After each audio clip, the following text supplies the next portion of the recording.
Okay, I had an email about how to do this question. It's number question 2 in section 6.2, and it was just easier to make a little video over it. So, and it really doesn't take much time. It's just easier to show you how what buttons to click. So let me switch over here and capture my screen. Okay, and then now I'm going to go to, here's the question. Now I've already clicked on it, so it should pop up. Why is it not popping up? There it is. Here's the question.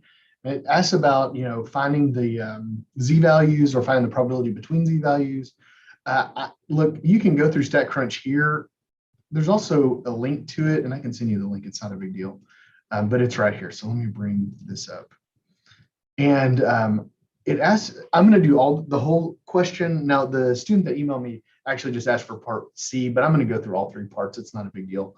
But the first question says, what is the probability between negative 1.53 and 1.82? Now, this is a standardized normal distribution. So the mean is 0 and the standard deviation is 1.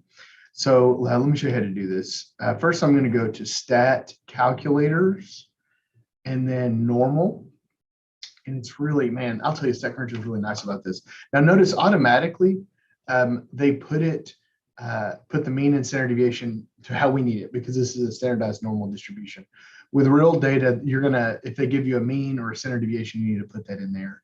Now, the question was between. So I'm gonna click on the between button, same mean standard deviation. And now the X values were between, remember, were negative 5 or 1.53 and 1.82.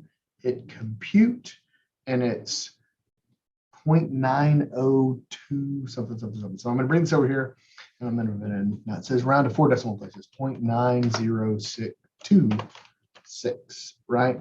Boom, enter. Access not allowed. You have not, oh Lord, what is going on here? Let's just click this button. I might have to do it again, and that's fine. Similar question. Okay, so let's try this again with StatCrunch.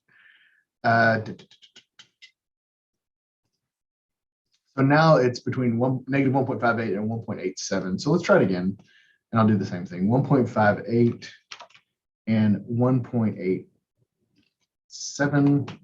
Enter 0.9112. I'm sorry, 0.9122. Check answer, well done. Okay, let's do the next one. Now it's between negative 0.58.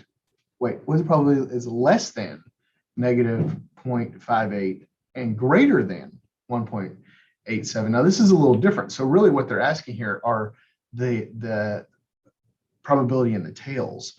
So to find the probability in the tails, you just have to subtract 1 or 1 minus this number. So if I go back to my question, I'm just going to get my calculator on my phone and do 1 minus 0.91220466, and I get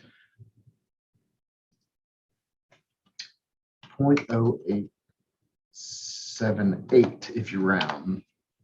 Job. And now the question is, what is the value of Z if only 5.5% of all possible Z values is larger? So now we're going to change this around. We don't know Z. Now I'll tell you, it's not a between, it's a standard. Bring the question back up.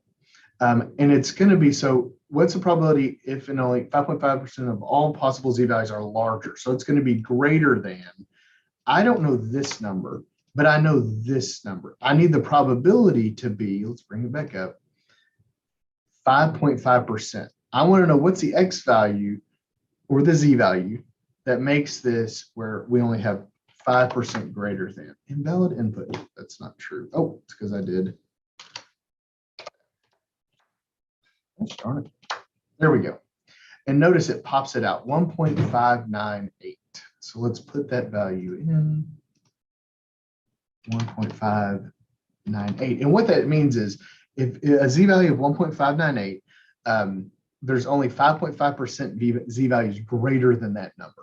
Okay, and so check our answer. Oh, that's incorrect. Why is that incorrect? It says, oh, 2 decimal places. So 1.60, maybe that's why. Hopefully that is correct. Yeah, I just didn't round correctly. So now it says, what about between two z-values? So between what two z-values symmetrically distributed around the mean will 94.26% of all possible z-values be contained? So now we're going to go back here and we're going to do between. And the z-values now, actually, we don't know this. We don't know what the z-values are, but we know that this has to be 0.9426. So there we go, 1.9003, or negative and positive 1.9003. So the two z-values for which 94.26% of all possible z-values are contained are now rounded 2 decimal places. So negative 1.90 and positive 1.90. Nice work. Okay, so hopefully that helps. If you have any questions, let me know. And no, of course, you can always pause and work on this question on your own.